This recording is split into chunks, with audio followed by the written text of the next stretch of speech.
Yeah, good morning, students. So, in the last class, we are discussing about that means in the last class the circuit analysis and the circuit analysis two methods we discussed there, like parallel axis symmetry and perpendicular axis symmetry. And now in the today class we are going to discuss about shifted symmetry and the next path symmetry. So again, path symmetry is more powerful out of all these methods. And so now shifted method is simply, it is somewhat related to that of Wheatstone bridge, right? So that means generally in such a, it is shifted symmetry is applicable when the circuit is similar to that of a Wheatstone bridge, but not when it is not a balanced Wheatstone bridge, right? And so as I said in the discussing the previous classes and while discussing the balanced Wheatstone bridge, there I said in case of some resistors, that means in case of some unbalanced circuits, we can reduce the calculation by using this method. Just we can reduce the calculation. And so now here, if suppose if you are taking a circuit like this, and if I ask to find the effective resistance in that circuit, right? Then we know it is a balanced Wheatstone bridge. And so as it is a balanced Wheatstone bridge, then I can say that there is no current flowing through this 30 ohms, right? That we discussed already about the Wheatstone bridge. And so now here, this current I am taking it as I1 here, and as there is no flow of current here, then same current I1 will flow here, right? And so now suppose this current is I2 I am taking here, then again same I2 will flow here, right? And current flowing through the circuit will be 0 when I is a current entering the circuit here, and same current I will come out of the circuit, I1 plus I2, right? So that is a case when the circuit is a balanced Wheatstone bridge. Now suppose I am taking the circuit like this. Now suppose I am taking, instead of this, now I am taking the circuit as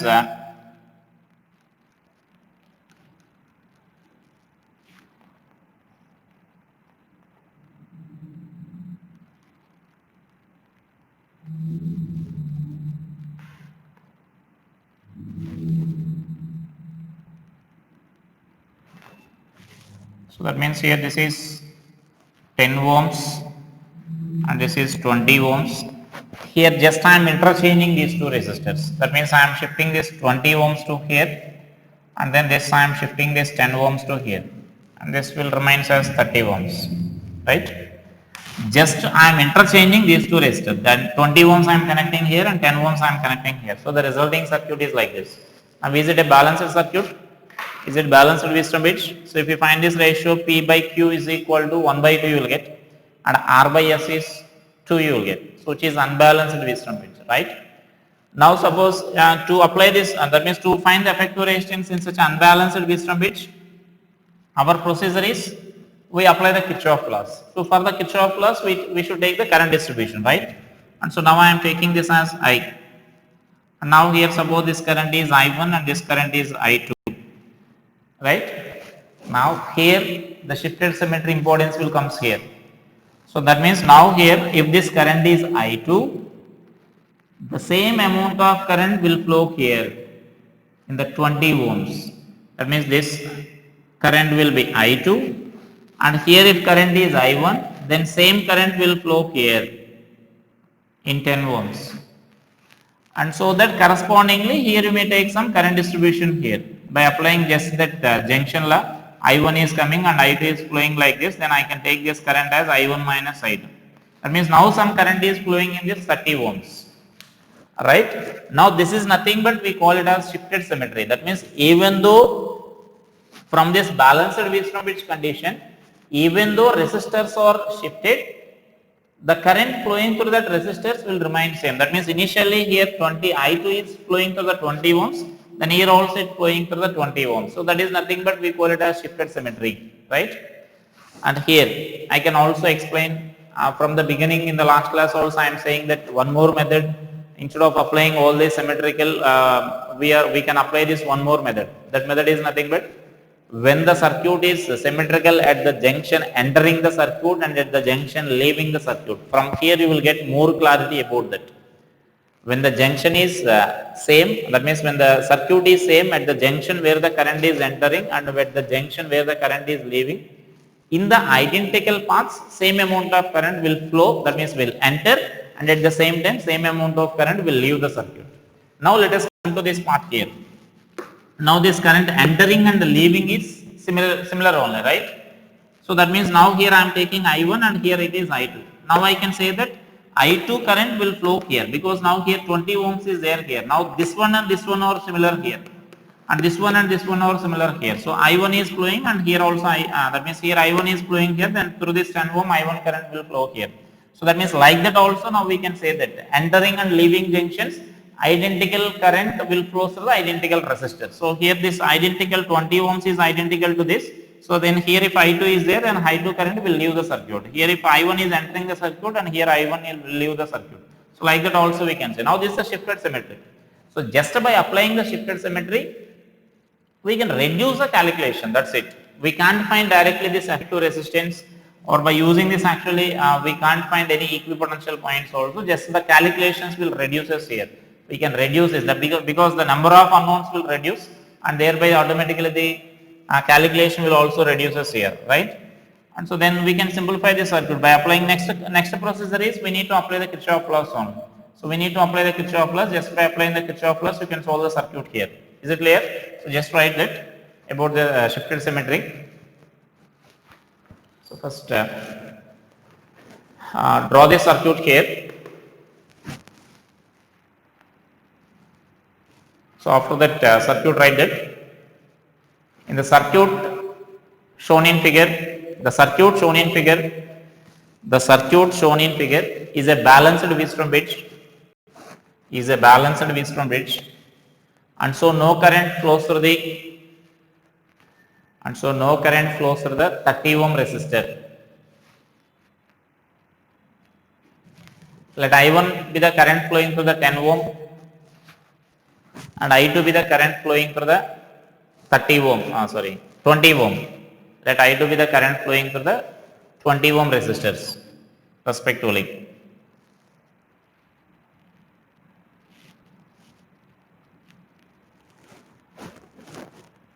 Now let us interchange. Now let us assume that the resistors 10 ohms and 20 ohms on the right side of the circuit are interchanged. 10 ohms and 20 ohms on the right side of the circuit are interchanged, such that resulting circuit is as shown. Now draw this. Draw the second circuit.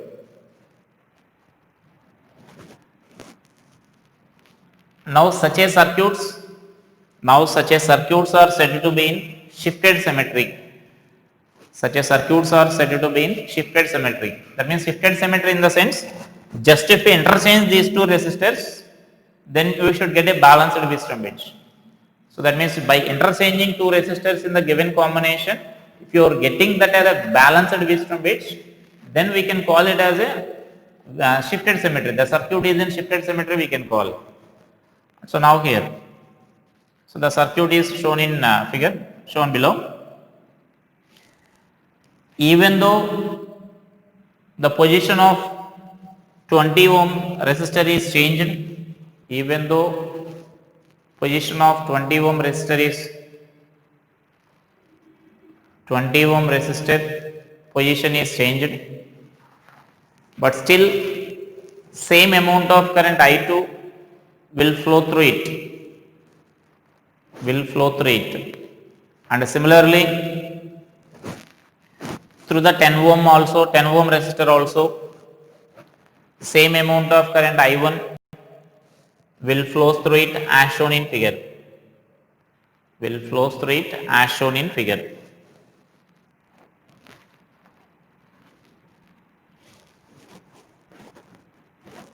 So that means this is just only the advantage of shifted symmetry. We can take the same current here. That is only the advantage. That means by taking like that, we can reduce the number of unknowns, and so that we can reduce the calculations. That means if, as I said previously, 3 unknowns are there, we need to apply the Kirchhoff law for 3 loops. If 4 unknowns are there, we need to apply for the 4 loops. That means if you don't know this point, then here also we need to take some other variable, like you can't take I2 directly if you don't know about this shifted symmetry. You need to take some I3 for example, then one more variable will be there. So that we need to apply the Kirchhoff law for one more time. And so now that is the circuit here. Now I will solve this circuit here just by applying this Kirchhoff law here. Let us say this. I think you can solve this. We solved already some problems based on this, and similar to this unbalanced wisdom which also we solved there. So now just I am taking this circuit like this, and I am further reducing these variables here. That means now I am taking the circuit like this. We know by applying Kirchhoff law, whenever you are finding this effective resistance, or let us take these are the points A and B. So then we can assume an imaginary cell here, right? So I am taking an imaginary cell is connected between these points here. And so now the resistors are, this is 10 ohms, and this is 20 ohms, and this is 10 ohms, and this is 20 ohms. So further I am taking these variables like this. And that means even I am not taking I2 also. That means now I am reducing the circuits further here. That means this is I1 I am taking here, and I minus I1, right?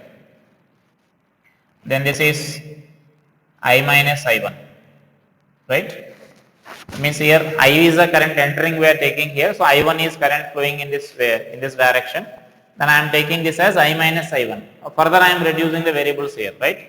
And so then if this is I minus I1, then this current should also be I minus I1. That is nothing but what we are taking here. If this is I2, then this current should be I2. And similarly, if this current is I1, then here this current should be I1. And now suppose this is I2 I am assuming here.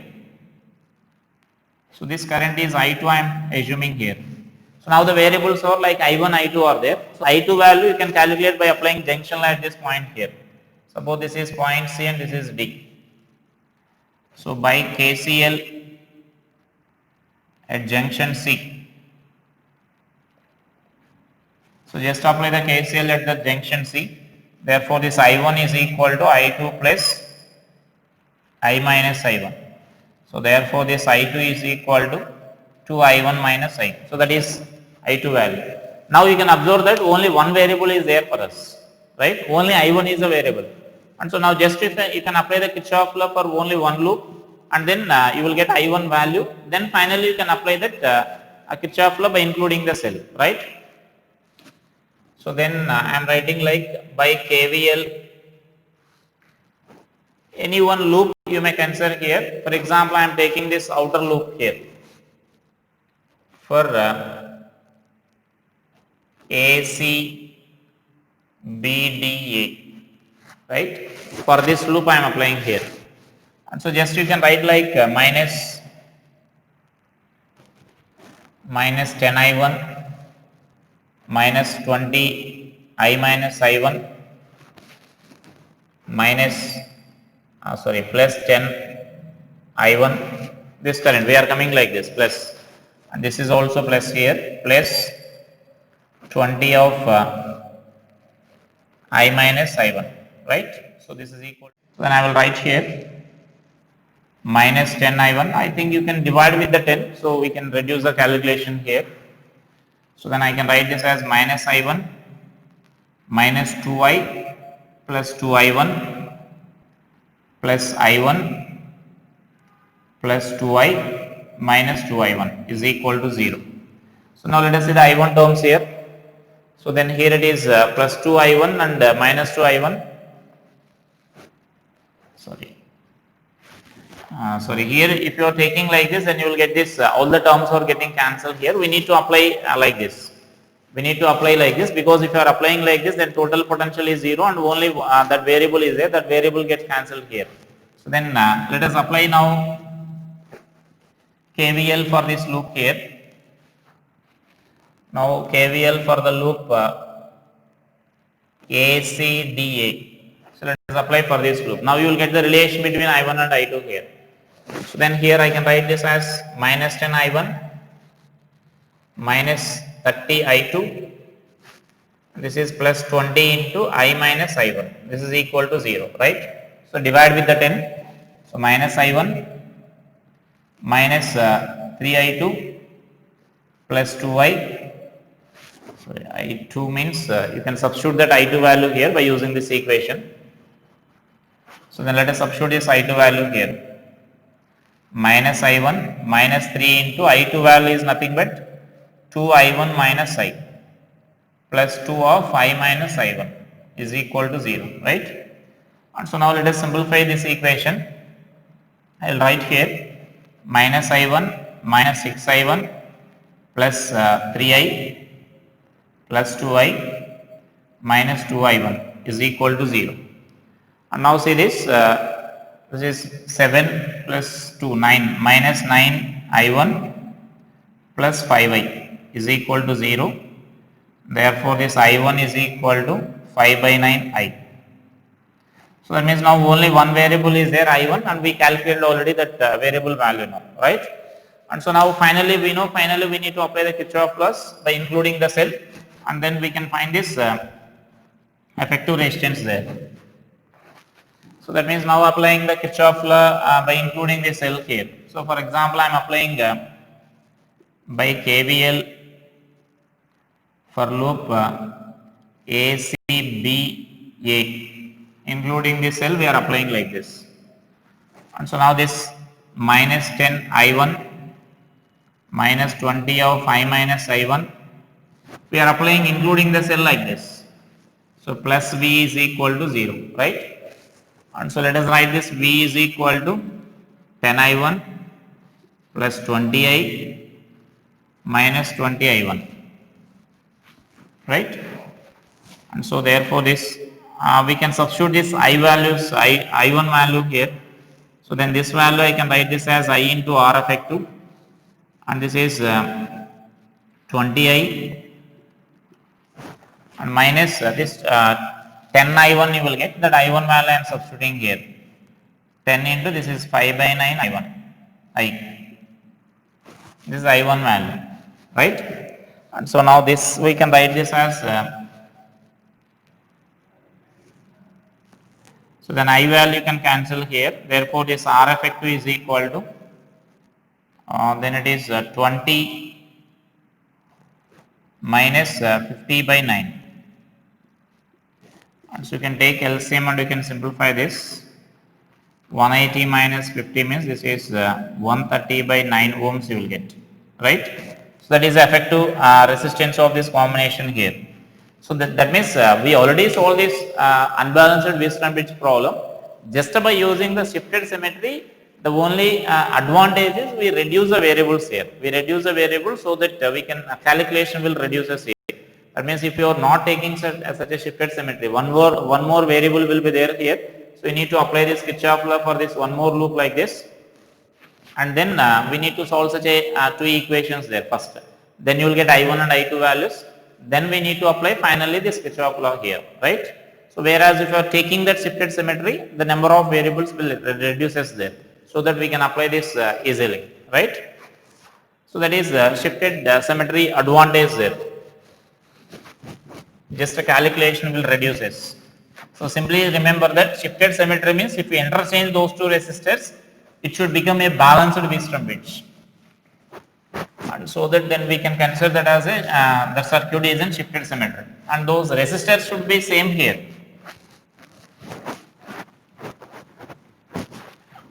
Resistor should be same means entering and leaving, those resistor values must be same. Like suppose what I am saying is,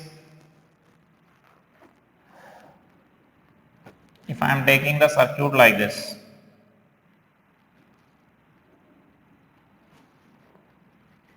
this is 10 ohms and this is 20 ohms I am taking here, and suppose let us take this as 40 ohms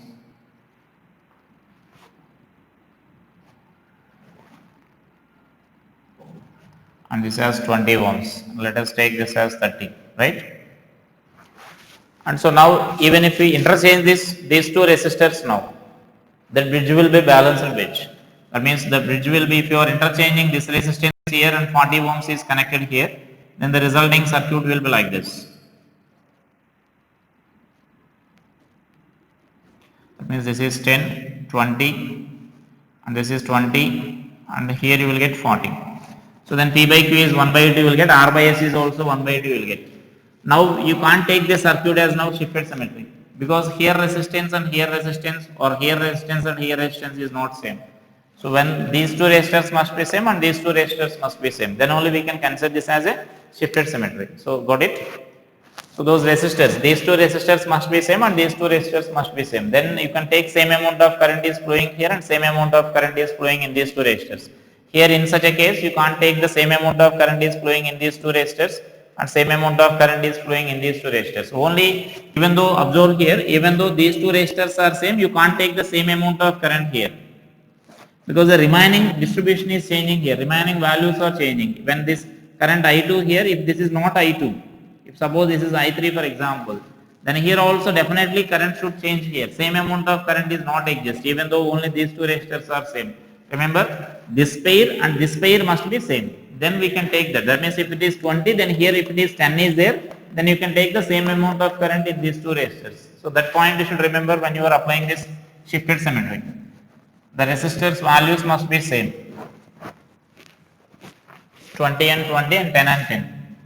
And so next let us see about this path symmetry here.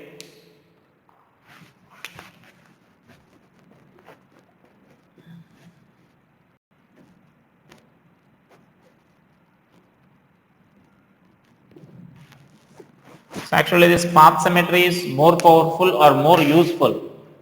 That means this path symmetry is more useful when compared to the remaining symmetry, and this is also somewhat easy only. And so now path symmetry means from beginning of the circuit, that means from the junction where the current is entering, we start and the current leaving suppose if you are traveling to the other junction where the current is leaving.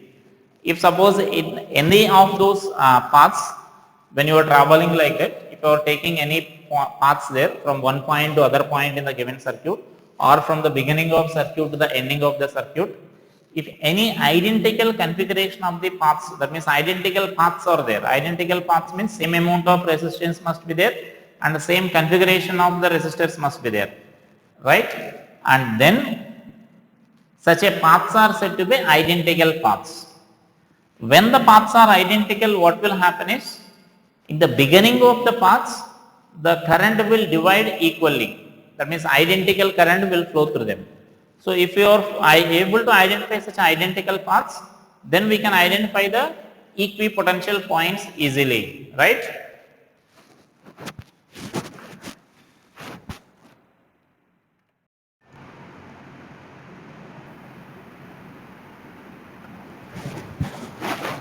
And so now let us explain this path symmetry with the help of this circuit here. So first write the definition of this path symmetry here. If all the paths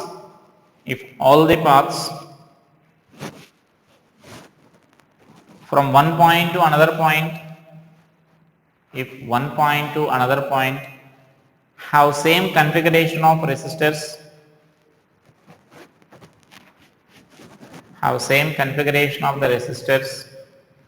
then current will divide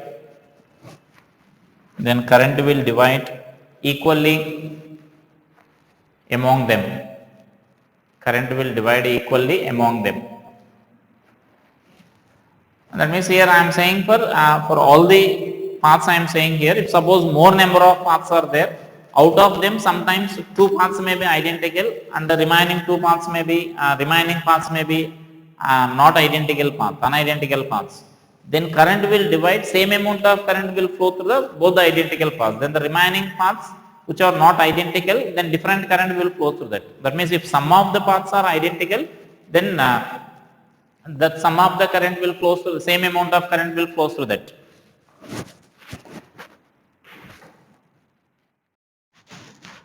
So let us discuss this path symmetry with the help of this circuit here. And so first write about this path symmetry. When two or more paths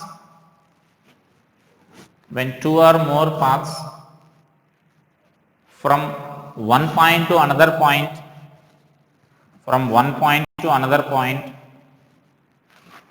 are having same configuration of resistors, same configuration of resistors,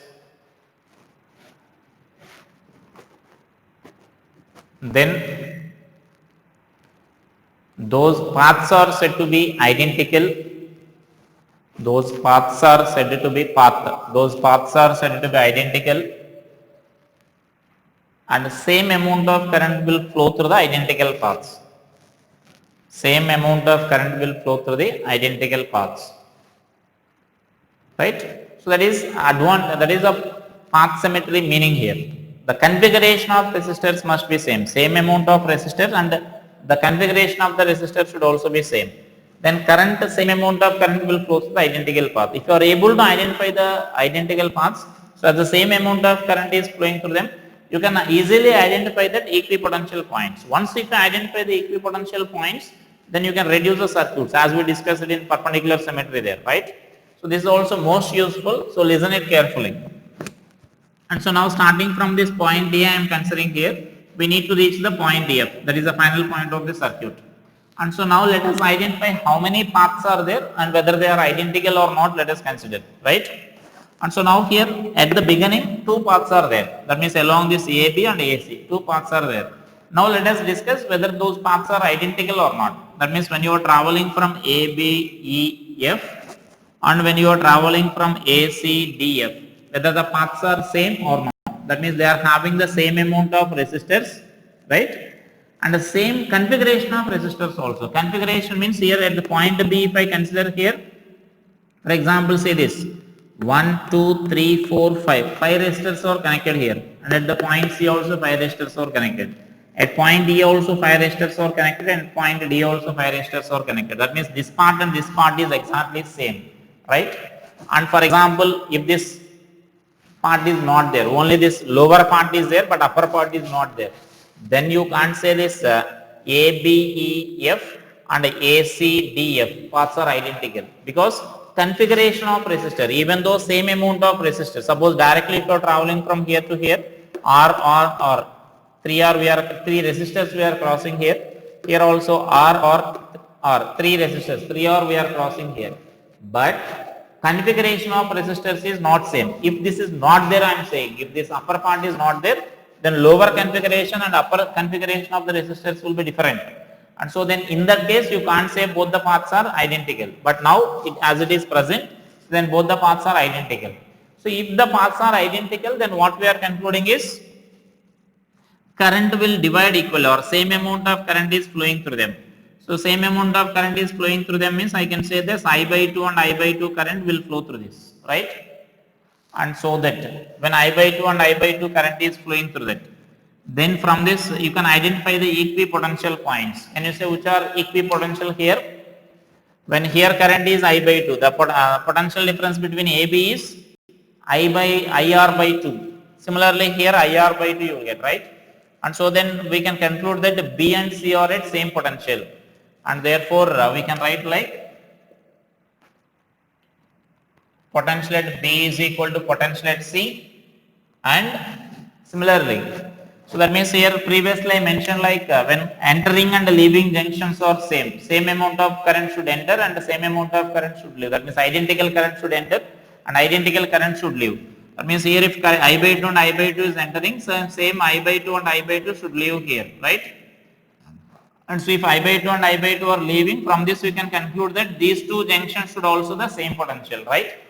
Because IR by 2 and IR by 2, same potential difference. Therefore, we can write this as potential of D is equal to potential of E. So that means now we identify the equipotential points. So once if equipotential points are identified, you can join them. You can join them to a single point, right? Or that means now you can, and from this here between B and C one resistor is connected, and so as these two are equipotential points, no current will flow through that resistance. That means whenever resistance is connected between two equipotential points, no current will flow through that. And so then you can eliminate this resistance here, and this resistance also can eliminate because those are also equipotential. Then if those two resistors are eliminated, then circuit will become more simple for us, right? So then that means because we can join this B and D together. So I will draw the circuit here. So let us see this. I will draw the resulting circuit here. And first mention this. In the circuit shown in figure, in the circuit shown in figure, the paths right here, A, B, E, F and A, C, D, F are having same configuration of resistors,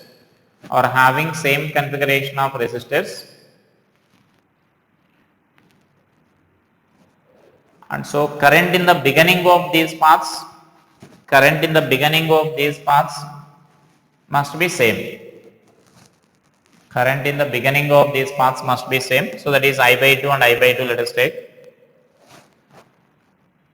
From this we can conclude that the potential of B and C will be same.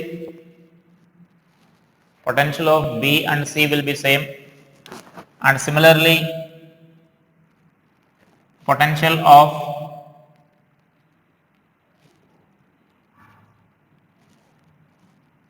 D and E will be same.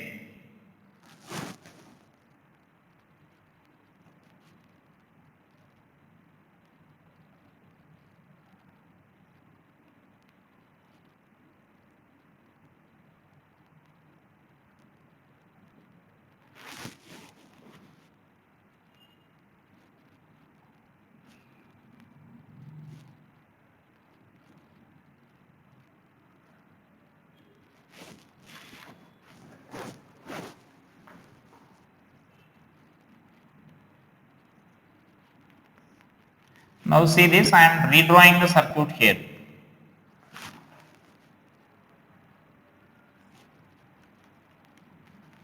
Just by combining those B and C and D and E, if you combine them, then the resulting circuit will be like this. So this is our point A. So this is the point like B comma C, and this is the point like D comma E, right? Now see the resistors here. This is R and R we are representing here.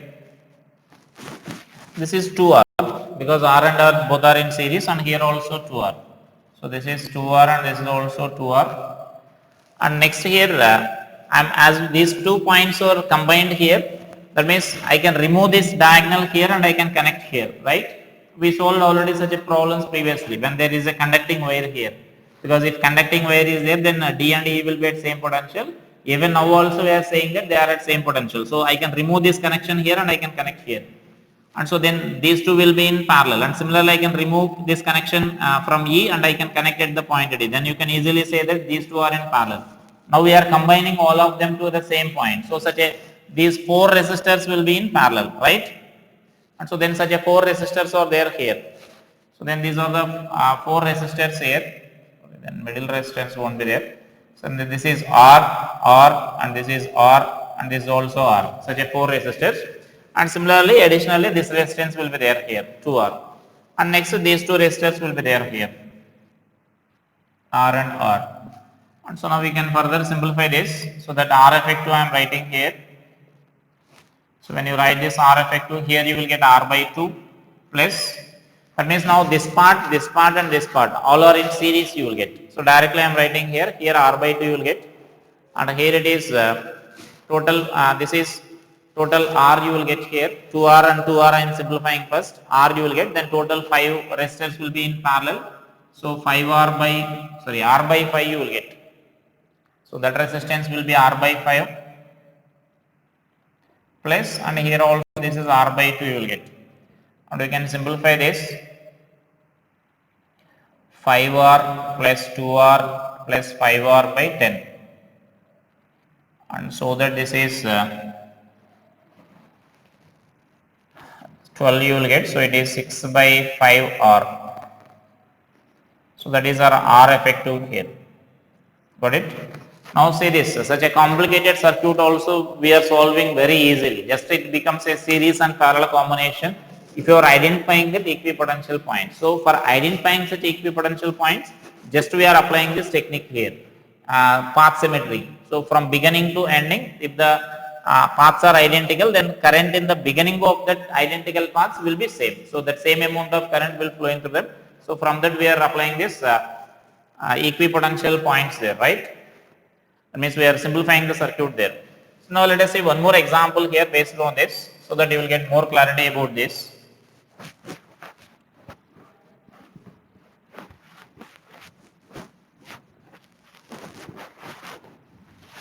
So just in the given circuit, when you are starting from one point to another point when you are traveling, if you are crossing same amount of resistance and if the configuration of resistors are same, then you can treat that as identical paths. So let us take one more example here based on this path symmetry.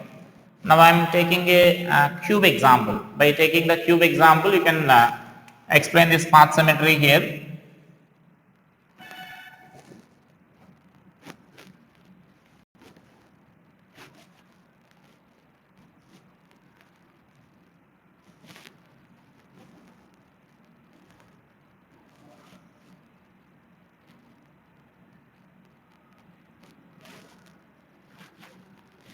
So that so these are that means between any two sides the resistance R is there here. I am representing just as a wire. Then between these two corners we need to find here. Suppose this is A, B, C, D, like E, F, G, H. So between these two junctions we need to find this effective resistance here, A and H. So write that 12 resistors, 12 wires, 12 identical wires, each of resistance are connected in the form of a cube as shown.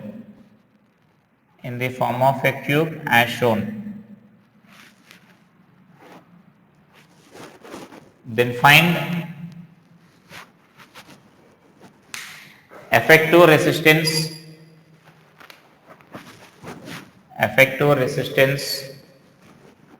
So I will give this all the three conditions here. I am saying like first one between A and H.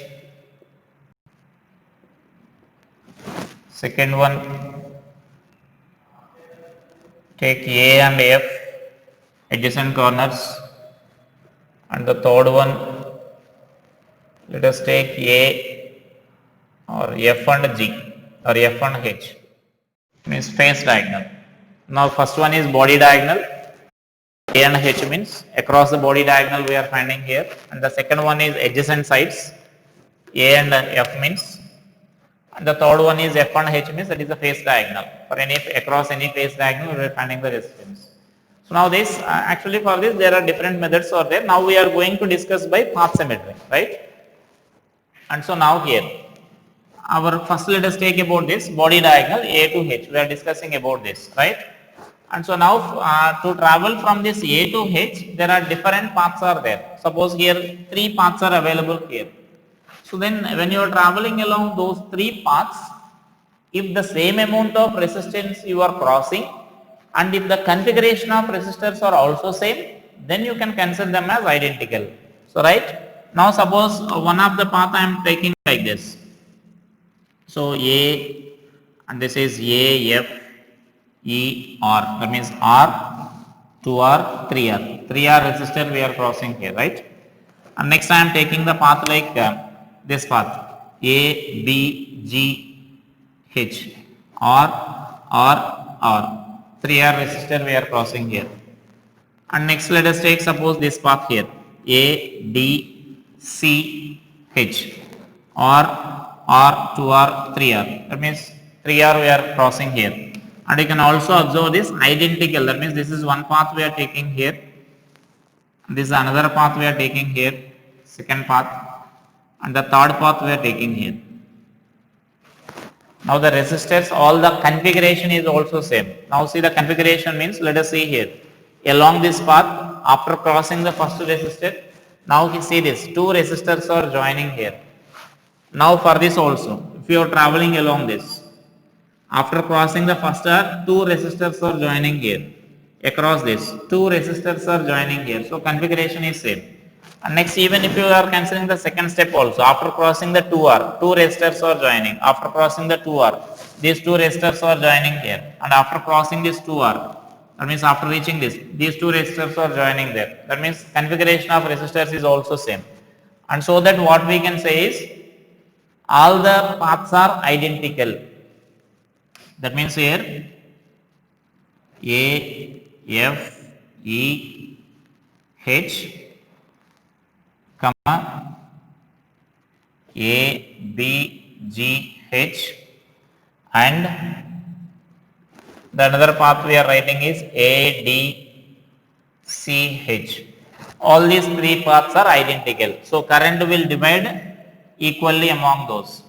So that means I am taking this current as I by 3, and this is also I by 3, and this current is also I by 3, right? In the beginning of circuit only we can say, in the beginning of those paths, current will divide equally. So I by 3, I by 3 and I by 3, right? And so next let us come to this path here.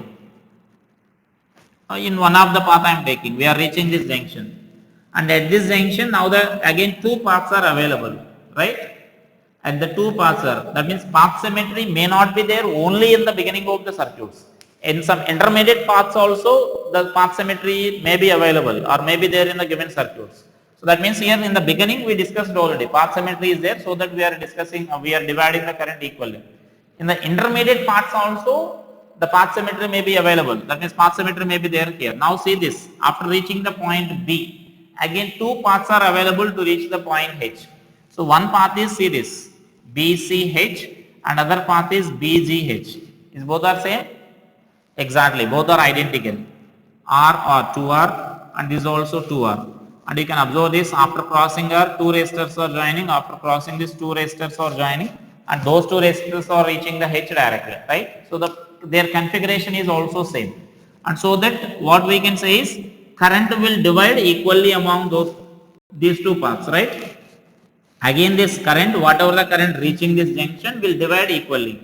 So here current is I by 3 is reaching here. So this current we can say here as I by 6. And so then this current is also I by 6. Got it? So this I by 3, here the current is I by 3 is reaching this junction. That I by 3 will divide equally again. Now again similarly let us reach this junction. Let us consider the junction D. So at the junction D, if I consider, again two paths are available, right? So one path is, say this, DCH, 2R we need to cross, and here also 2R, that means D to E, E to H, 2R. And again their configuration is also same. From C to D if you consider, here two resistors are joining, and here also two resistors are joining, and that resistance is directly reaching this point H here. And so that again what we can say is, this current I by 3 will divide equally further. And so that means here this is I by 6, and this current is I by 6, right? And next similarly I am saying here, directly I am writing here, these two paths are also identical to reach the point H. Clearly you can observe this, this is one path and this is another path. And so that here also current will divide equally, I by 6 and I by 6, right?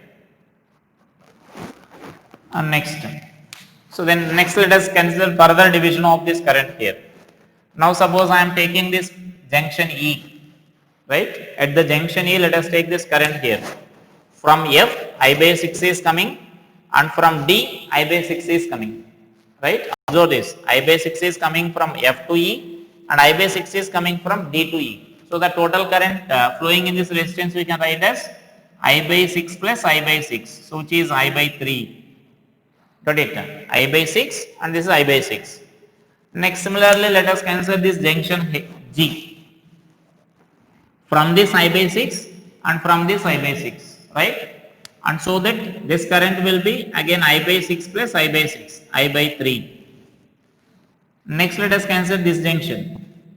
From this I by 6 and from this I by 6.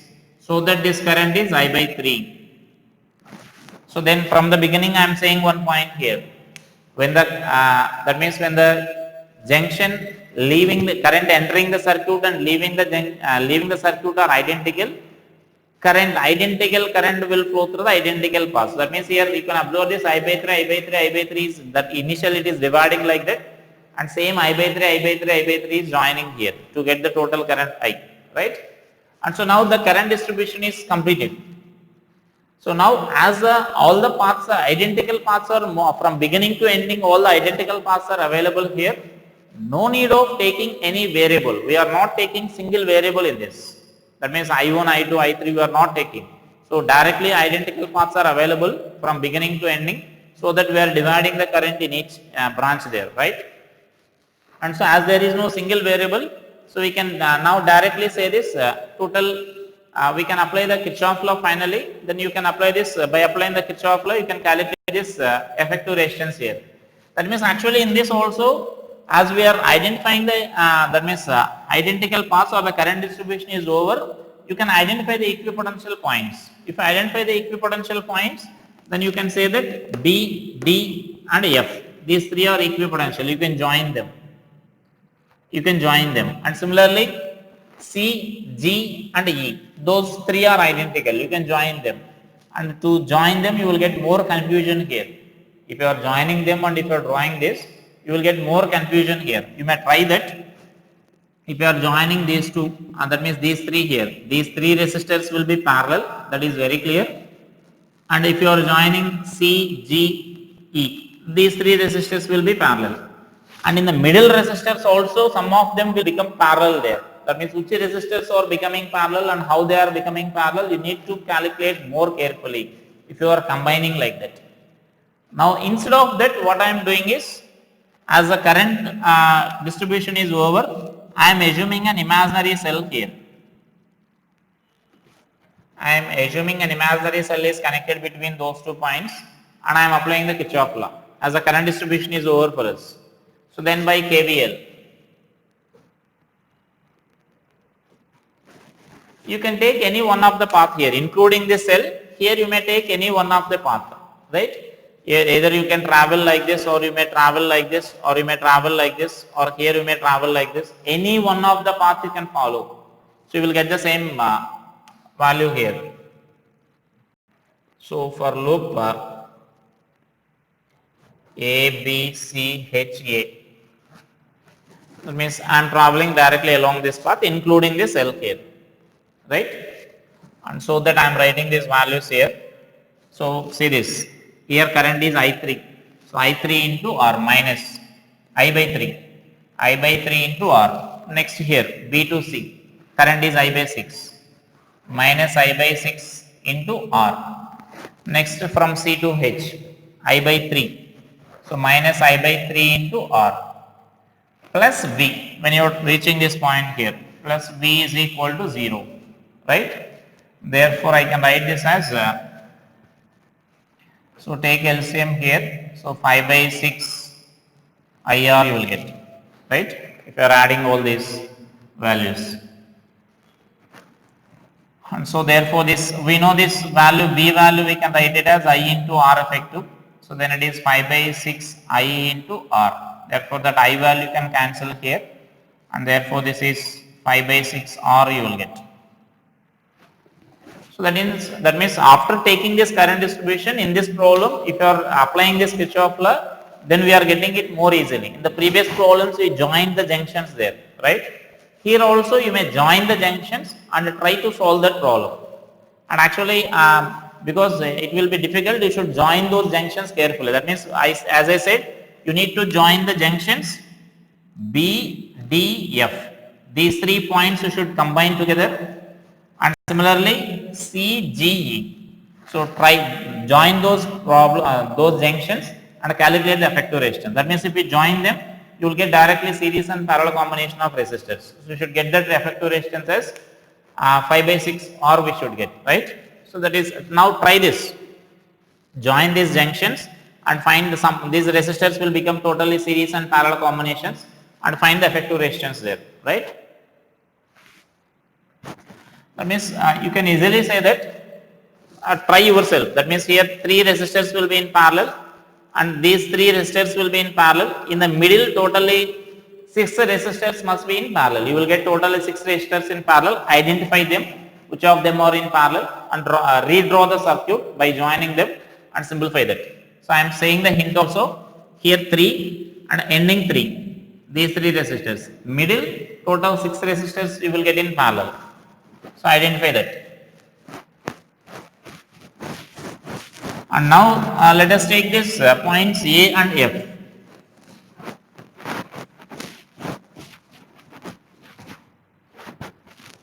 So A and F I am taking A. So let us draw the cube again.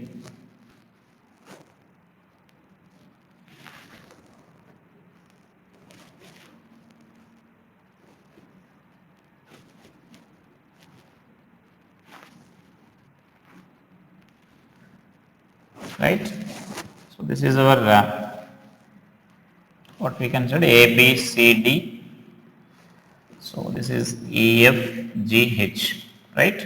So now we are going to find effective resistance between these 2 points here. So current is entering here and it is directly leaving at this point here. Right. And so now if you are again taking some identical paths here, if you are taking this identical paths, so then here totally 3 paths are there. Out of these 3 paths, this path is totally different because it is directly from starting to ending here, right? A, F, directly starting is connected between starting and ending points. So now it can't be symmetrical this.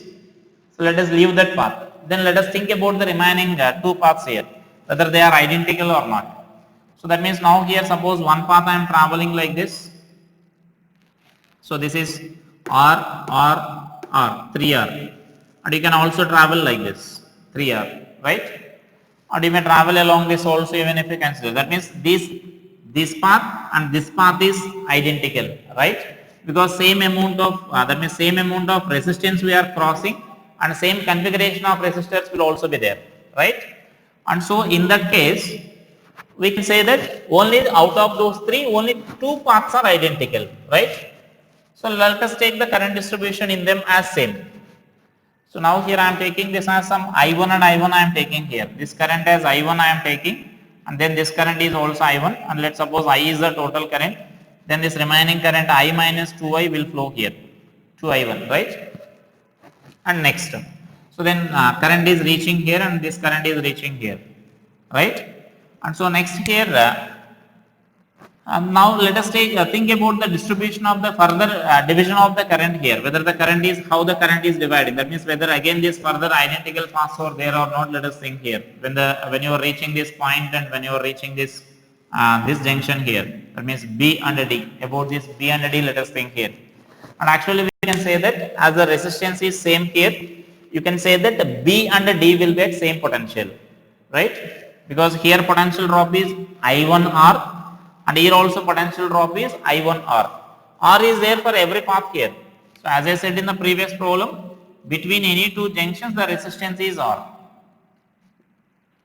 So between any 2 junctions the resistance is R here. So that means here potential drop between A and D is I1R, between B and D also I1R. So from this what I am concluding is potential of B is equal to potential of D. Got it? Similarly, so as I said in the beginning, when current entering and leaving junctions are identical, so identical current will flow through them. So here is I minus 2I1 is flowing, same amount will reach here. The remaining this I1 and I1 is flowing here. So I can take this I1 is coming out here and I1 is coming out here, right? So that this total current will become I. This total current at this I will flow out of this. So from this what we can conclude is these 2 junctions will also be same potential, and therefore we can conclude that potential at G is equal to potential at E. Got it? So as we know the identical potential points here, you can combine them. You can combine those points here. So I will explain in this problem how to combine those points. The previous one you draw the resulting circuit, we solved by applying Kirchhoff laws. So you solve by joining those points here. Now when this I am going to explain by joining those points here, right? And so now remember this, we are joining this B and D and we are joining the E and F, sorry, G and E, these 2 points. So now let us consider the circuit here. I am drawing like resistors here.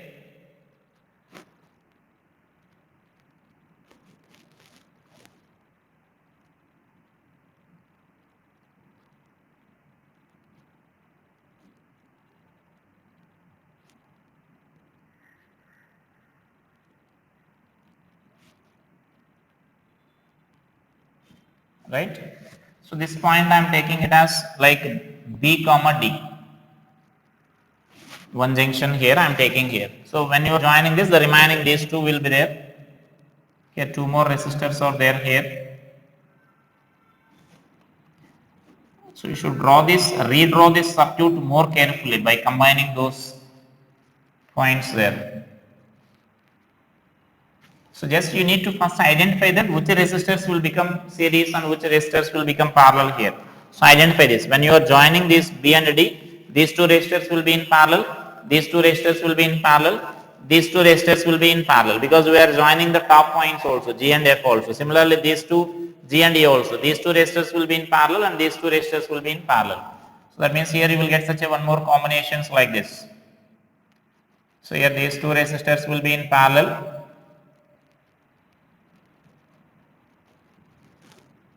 So I can write this as that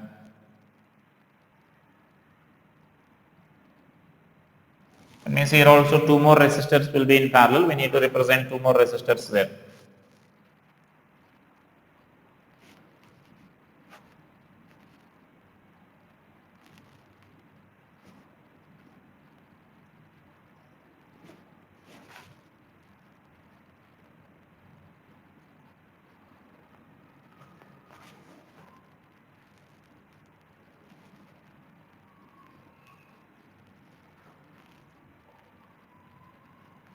Right.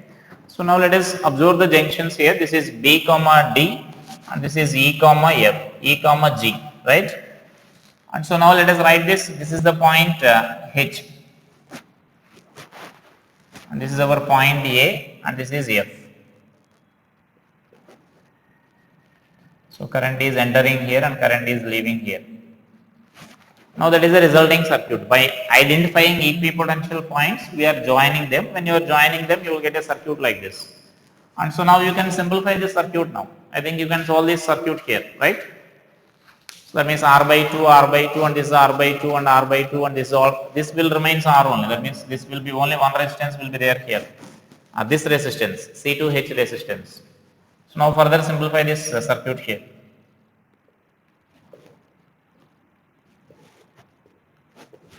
Simplify the circuit. And next this also just I will explain between F and H, try yourself, right? Next I am going to the next problem. You simplify this and find the effect. That means now directly there is no any further complication. Step by step if you reduce the circuits, you will get directly series and parallel combination of the resistors, right? There is no any complication in this. And next let us consider this point like between the phase diagonal. Effective resistance between the phase diagonal, let us consider here. The third part of the problem. Right? So I will take this current distribution first. That means we are finding between F and H. So let us consider current is entering at F and leaving at the H. So this is our current I. Right? You can try by with the knowledge of this path symmetry here. We are going to consider this path symmetry only again. So directly what we can say is, that means again 3 paths are available here. Out of those 3 paths, similar to our previous case, 2 paths are identical. So that paths you can say FGH and FEH. So directly those are, that means 2 sides of the square.